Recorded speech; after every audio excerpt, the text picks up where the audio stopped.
అన్నం తింటే బరువు పెరుగుతారని చాలా మంది అన్నం తినకుండా ఉంటారు. అయితే అన్నం ఈ విధంగా తింటే కనుక బరువు పెరగరట. అదేలాగంటే బియ్యంలో కార్బోహైడ్రేట్స్ ఎక్కువగా ఉంటాయి, శరీరానికి శక్తినిస్తుంది.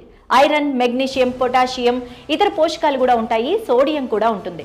ఇక బియ్యంలో ఫైబర్ ఎక్కువగా ఉంటుంది, రక్తంలో చక్కెరని ఎప్పటికప్పుడు కంట్రోల్ చేస్తుంది. బియ్యాన్ని వండే ముందు వాటిని డ్రై రోస్ట్ చేసుకోవాలి.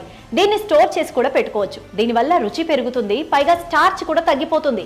అన్నం మెత్తగా అయిపోకుండా పొడి పొడిగా ఉంటుంది. వేయించిన బియ్యాన్ని 1 కప్పు రైస్కి 4 కప్పులు నీళ్లు పోసి 1 టేబుల్ స్పూన్ ఆవు నెయ్యి వేసి కొంచెం ఉప్పు వేసి ఉడికించుకోండి. అన్నం ఉడికిన తర్వాత ఎక్కువగా ఉన్న నీటిని తీసేయాలి.